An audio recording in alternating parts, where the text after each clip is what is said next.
welcome everybody to the Wolf Mindset podcast. And today we're going to explore quite an interesting subject, which is what anxiety makes us do. Now, there's lots of information out there and it's quite easily to be Googled about what anxiety is and how it makes us feel. However, today we're going to explore actually what that feeling, what anxiety can make us do. Okay, so we've got an amazing panel here, so some fantastic guests who are made up of the Wolf Pack. And so we'll go around and we'll start at Kerry and introduce yourself, please, Kerry. Hello, I'm Kerry. I met Ian many years ago to support me with my anxiety. And I think, can I say I've been anxiety free or living life to the full for at least the last 5 years and extremely happy. Do you want me to discuss the anxiety, what anxiety feels like? Yeah, I think what we'll do is What- we'll get everyone to say hello, and then we'll come on to you, Kerry, if that's all right. No Yeah. problem at all. Yeah. Thank you. Dan. But yeah, so basically, Kieran's my partner. What else do you need to know at this stage? Anything? Is that it? That'll do, Dan. Sarah, how you Good doing? man. Oh, Sarah. Sorry. Good. Yeah, my name's Sarah. Got in touch with Ian, I think about 8 months, a year ago, for a really bad driving anxiety. I suffer with anxiety in general, but it's manifested itself purely with that. So that I've been getting lots of help there and slowly worked my way through it. Yeah, fantastic. You did a great job as well. So thanks for joining us as well. And Alex.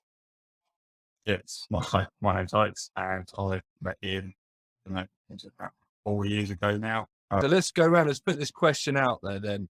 How does anxiety, and again, it can be a story that you know how other people, your own experience, however you want to provide information. But what do you guys find can actually cause us to do? Starve ourselves. So mine was specifically around going out on public transport, and I was absolutely frightened of throwing up or weeing myself or anything else on public transport. Prior to going out, I wouldn't eat for that evening. I wouldn't eat that morning. So no matter what time of the day I would go out, I also wouldn't drink any water. And that was the big factor for me, was that I was almost killing myself, I felt, with my anxiety. And it was the toughest part of the anxiety, because the amount of preparation I would put into going out of the house was massive. Even what I ate was a massive choice. Anything spicy, anything red, anything sweet, overly sweet, just wouldn't enter my lips. Might be a chip butty. That would be probably the food that I would eat of choice to stodge me up.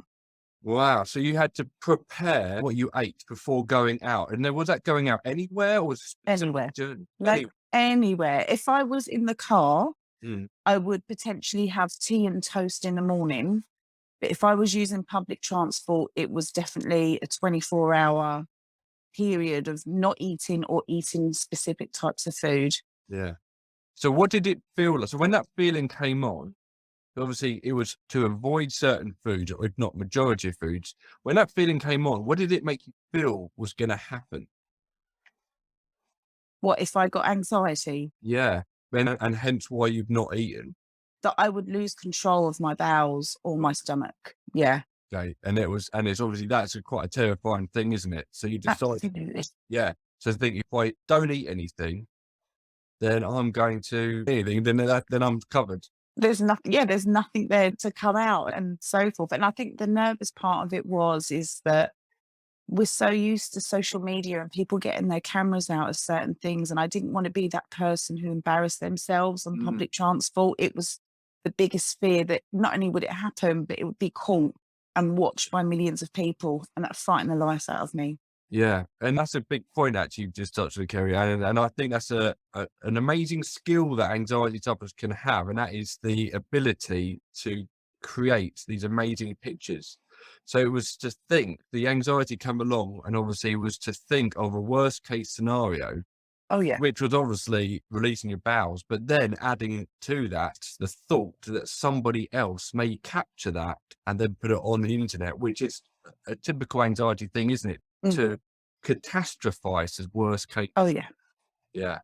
Yeah, definitely. We'll probably come back to you in a moment, actually, Kerry Ann, as to where you come on your journey, because it's a really amazing thing you've achieved. We're going to Alex and Alex. What do you think, Alex, as to what anxiety can do, what make us do? Well, for me, it was over checking stuff. So stuff that would be simple, such as locking doors and stuff. I have to not trust myself to be able just to lock it and leave it, like go back 5, 6, 7 times. Yeah. So it was. So when did you do the check-in before the feeling that comes on, or did the feeling come on to make you check? What order did it come in? Feeling came on to make Yeah. that caused a lot of problems really. So the worse a feeling got, would you say that the worse a feeling got, the more it would make you check things?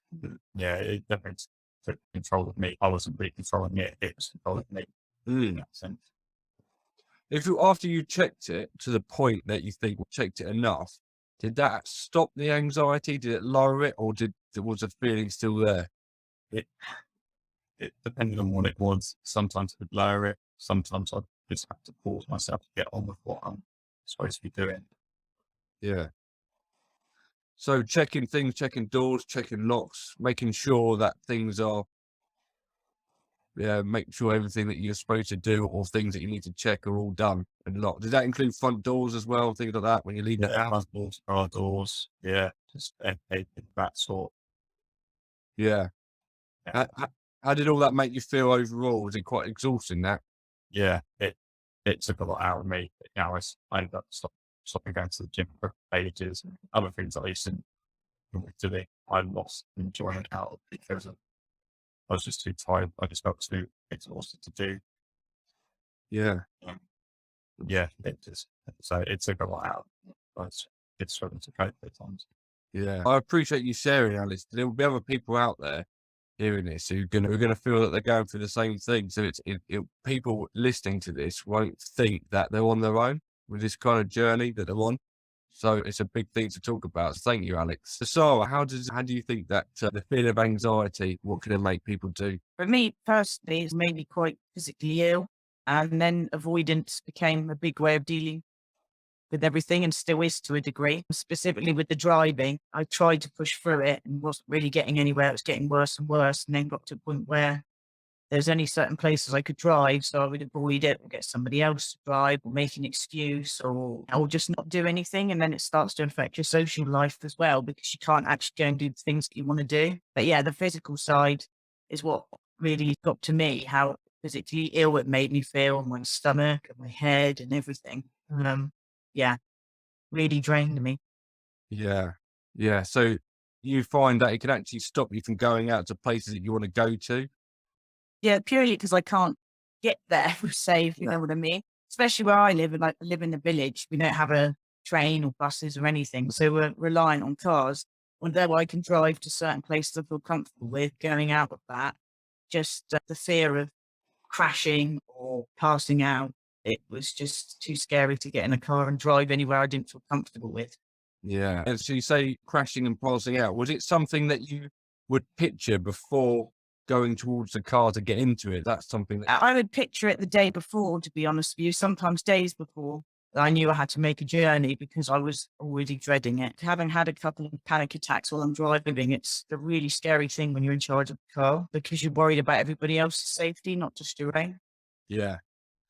And obviously then that fear is installed, isn't it? And it can get really bad when obviously that's where you try to go against the fear response, aren't you? To think about, Yeah. oh, Which is why I think it manifested some more on dual carriageways, because I knew once I was on it, I couldn't really stop, get off it. So it's like being stuck on a scary ride. You can't get off. yeah. Cool. And when you describe it like that, you can picture it, can't you? Those scary rides. So when I think about my toddler, we've got a toddler now, well, my 4-year-old, even going on some of the small rides, if he's scared, you want to get him off, don't you? But there's no Yeah. way. So you can feel quite trapped. Yeah. Yeah. And I think that was the worst thing about it, really. So I've got a long way to go with it, but there has definitely been progress. So That's great. That's great. Actually, we'll talk about in a moment how people get on with it. They're happy to share. So obviously you and Kerry, I know a lot about my story, but what Zara just said there resonates hugely with me. I had what I perceived as a panic attack over a decade ago. I thought it was an asthma attack.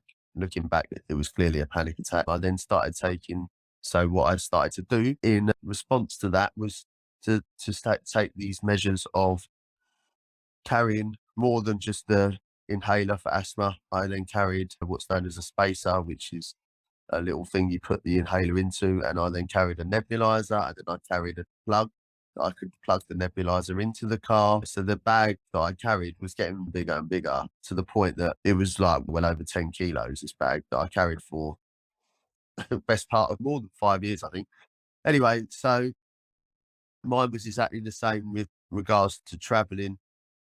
And the bit that resonated the most was the fact that I was fine going to places locally, and I would avoid motorways because of the same reason, that you can't get off. I've put my hand up on rides at Thorpe Park and Chester when the barriers have gone down and said, "No, let me off." This is embarrassing. I'm a big boy, so it didn't bother me too much. But yeah, so it's very similar. Tubes, door shuts, you can't get off until the next station. So if it was stopped during a tunnel, that would start to, the feelings would come on. What are you going to do? You're going to stand up and start making a bit of a show of yourself. So I just turned my headphones up loud. I remember doing that at Liverpool Street on a plane. I had to have the stewardesses had to give me loads of brandy to try and calm me down, and move to a passenger that happened to be a nurse next to me, breathing into a bag, talk of diverting the plane, all that sort of stuff, which was equally embarrassing but frightening in itself. So obviously the journey home from that holiday didn't make that holiday particularly fun, because I was worried about getting home. Then I had to go and see a doctor out there in hospital and ECGs and all sorts of stuff. So yeah, there's loads of stuff that it's made me do, and it's made me take lots of different measures. But I would also just say that there's a lot of stuff I think is made it positive for me in respect of empathy towards other people. Yeah. Because in the old days, I was a bit more of I don't know what the word is, but a bit less caring. And if somebody was saying they couldn't do certain things, similar to my daddy's old school, he's just sort yourself out. And I'm like, oh, how am I going to do that, Dad? So do you think I don't want to do that? So yeah, I could talk about it for a long time, but yeah, there's just a few things to throw it out there for now. But obviously, since I've met Kerry Ann and she put me in touch with you, Ian, I haven't had that many sessions, but I haven't had that bag for a good couple of months now, and I won't be having the bag back, to be honest. So Yeah. that's where I'm at. You're doing a great job there, Dan. Dan, you mentioned that to calm you down, drink to calm you down. What reaction was it that they were looking, or other people looked to calm down? What was the reaction? Oh, okay. So on that plane journey, I think they were just, it's a bit different on the plane, isn't it? It's a bit more, I don't know, a bit more pressure in a sense, because there's 300 people on there, and they're all worried that they're going to be diverted to somewhere there isn't their holiday. But I think they were just, it was my breathing really that was the thing, the hyperventilating, and the fact that I would imagine, in my head, I thought everyone on the plane knew what was going on. I would imagine there was probably only a handful of people that really knew what was going on. Yeah. So yeah, there's a little bit of the embarrassment side of it, but I'm not that embarrassed, but it's just the losing control of it just feels horrendous, doesn't it? It just really does feel like I want to get out, or want to get to somewhere I perceive as a safe space. And realistically, I'm fine where I am. I will say, I know we talk about what it makes us do, but it is a horrible feeling, isn't it? Yeah. It's a horrible, sickly feeling. Yeah, but luckily I haven't had it for a while. Oh, you did Perhaps because I've run towards it instead of away from it.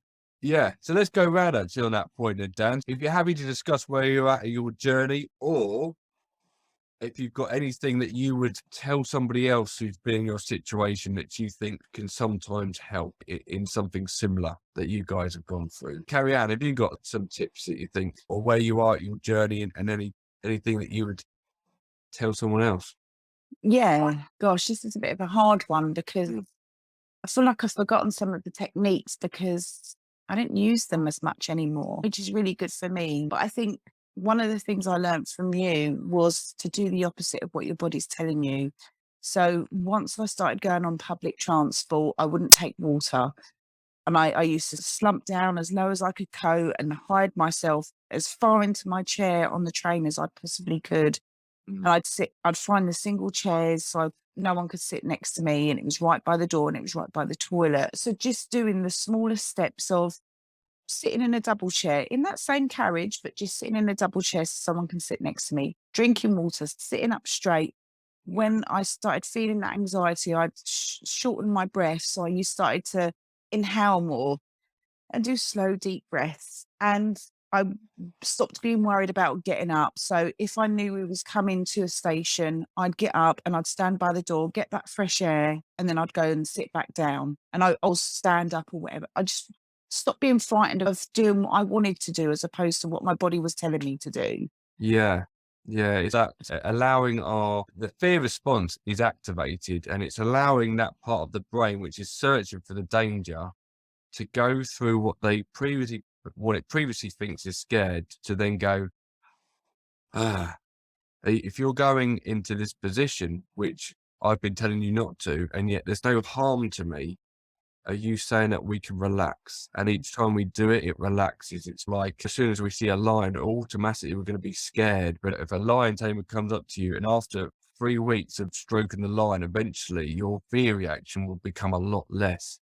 So, by the way, from this podcast, I will say to any listener, don't go and stroke lions. It's just a way of explaining what I'm trying to get at, okay? No stroking lions, right? Thank you, Kerry Ann. I don't think most people who are getting better don't celebrate the little wins. They look at, and this is a really crucial part of beating anxiety, is if you're climbing up the mountain of success and you make a mistake, rather than fall all the way back down to the bottom, just look how far you've come. Because it's quite easy to go and focus on the one time that we feel anxious, things gone bad, rather than, hang on a minute, I've just done 2 weeks of doing some fantastic work. And if we forget about all that, it's the easiest way to get back to square one. Definitely that, because I tend to think I should be driving up to Scotland or something rather than just being happy with just making a small journey and thankfully not had a panic attack since. And a big thing for me is trying to exercise and walk or do one or the other just to clear my mind and actually do something active. I think really does, certainly for me, and doing things that I enjoy, making sure that you've got time for yourself to have you time, even if it's only an hour a week. Because if you are busy and you're just doing stuff for other people, work or whatever, you don't give yourself that time for your brain to just switch off a bit. And then you find everything much harder to cope with because it's just too overwhelming. Yeah, you just mentioned some fantastic things, not just for beating anxiety there, but also burnout and stress. So some of the things you've mentioned there are an amazing equation of how you can actually cope with a lot of these things, which is a bit of exercise, going for a walk, calming your mind, and doing something for you. That stress bucket, we're filling it all up with things that we've got to do or want to achieve. We're not giving anything back, and calming it down. It's the quickest way of burning out, isn't it? So how about yourself, Dan? Anything for the listeners that you think is great to hear? Yeah, I think it's quite difficult when people are at different stages during this. Obviously, some people are nearer the start. I would never be arrogant enough to say I'm near the end. I think anything for me, I used to plan these journeys that I knew I was having. So, for example, I'm going down the coast in a couple of weeks for a funeral that would normally have struck, me with a huge bit of anxiety. But I just think sometimes the build up to it's often a lot worse than the actual doing of the whatever it is makes you anxious. So learning not to hype it up a bit in your own mind. And I think some good points there about the exercise stuff and giving yourself a break sometimes. I'm not very good at that. And also another thing is that I always used to if I go out drinking or whatever, the next day is bad for anyone. And I used to think that a lot. So I think learning to moderate that side of life is massive for me, because it was very easy to get involved with the social side, and then anxiety doesn't exist when you've had a beer, but it certainly comes back with a vengeance the following day. Kicks you the next day, doesn't it? Yeah. And so I'm going to open up to the floor now. So if anyone else wants to add anything, we're all ears. But also, if anybody's got any questions, we've got some amazing guests here with us today. I've got something to say, Yeah, go on. if that's all right. Yeah.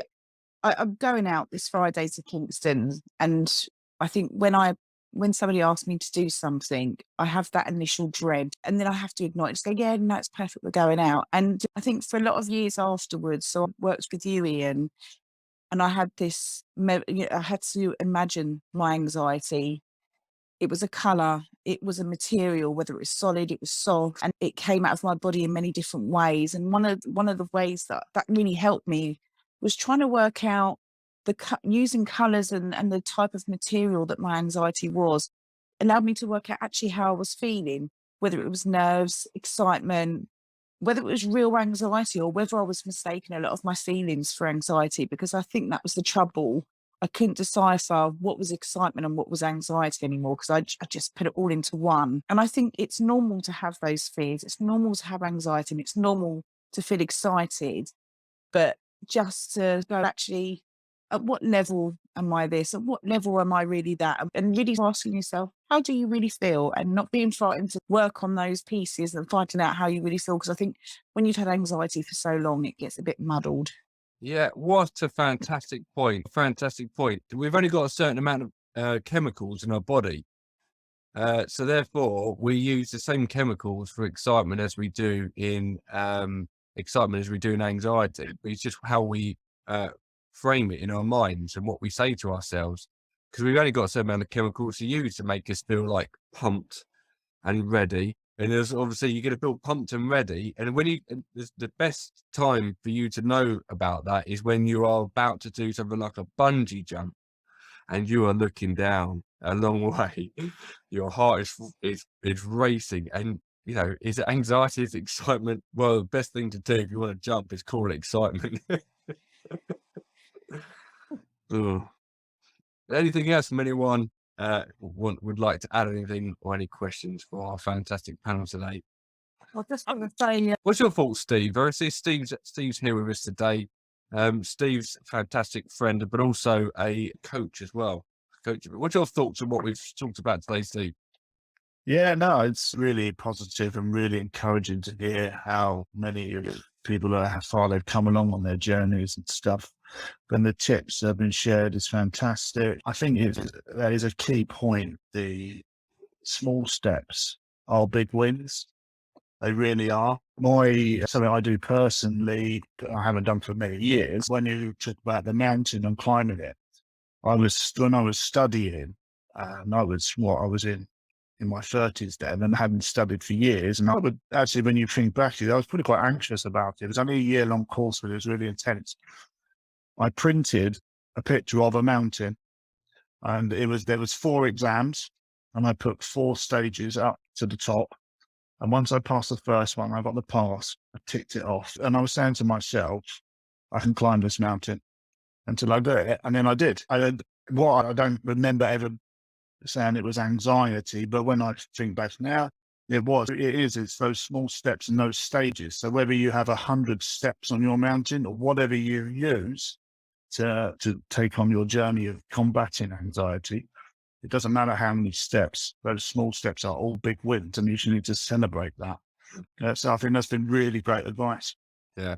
just a little bit about anxiety. When I lost my husband, and listening to everybody, it makes me realise how anxious that I actually was at times and didn't even realise it, because I had a couple of panic attacks when I was driving, and my safe place was home. And I found it really difficult. I couldn't go to other people's houses. People would ask me to go for dinner or to go out for coffee or go out for dinner. And in here, I wanted to, but in here, I couldn't. And I would say yes, and then I would then turn them down.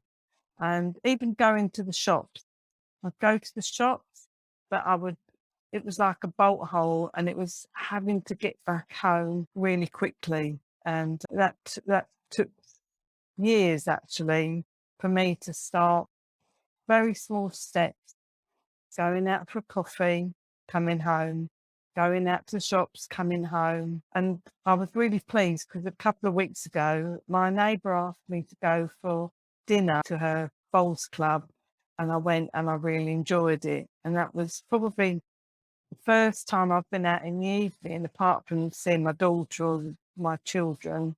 That's the first time I've been out in the evening for dinner in 9 years. So Wow. that was a win. That is a win. Well Yeah. done. Fantastic work. And that's a really good insight. If anyone's listening to that and resonating with that, small baby steps sometimes good. And as long as you are moving forward, You don't have to do leaps. It doesn't have to be leaps. Sometimes it can come quite quickly. For some people, just do little leaps. If it's, say, for instance, just going up to the end of the road, whether it's walking or it's in a car, just go to the end of the road. And the next day, just know you've got to go a little bit further. As long as you're progressing forward step by step, even if you fall back a little bit, it's all progress, isn't it? I was just going to say, on my anxiety journey, I think the life environment stuff is massive. And I guess it's taking out the negative things and putting in the positive things. So for me, stop drinking alcohol, massive, reducing burnout, reducing work stress. So taking out as much of that toxic stuff, any toxic relationships, those type of things. So taking those things out and putting in good stuff, meditation, exercise, reading, good social connection. So I think the more, I always describe my journey as a death by 1,000 cuts. I'm really not sure what worked, but putting all of that stuff together, it is what's really had a massive impact in terms of reducing anxiety to next to zero from a very high level. Indeed. The terminology I hear you say a lot, and is throw the kitchen sink at it. Yeah. Yeah. Kitchen sink. Yeah. Exactly. And without going too deep into anxiety itself, because I understand that the theme with this is what it makes us do. Again, anxiety can be a healthy thing. People always think it's a negative thing. But say, for instance, you're going to a house where the people in that house don't treat you well, either one way or another. Your body's going to keep telling you. And if you don't listen to it, it's going to have to find a way. If it can't tell you it by the words in your head, because you've got the logical part of your brain telling you something, it will find another way and it will kick you until you listen. It can be anxiety, it could be something else. But if it's trying to say, don't go home because you're going to go there and you're not going to be a happy bunny, sometimes you've got to listen to these feelings as well. They're just trying to tell you something. And on that note, I think we'll finish off.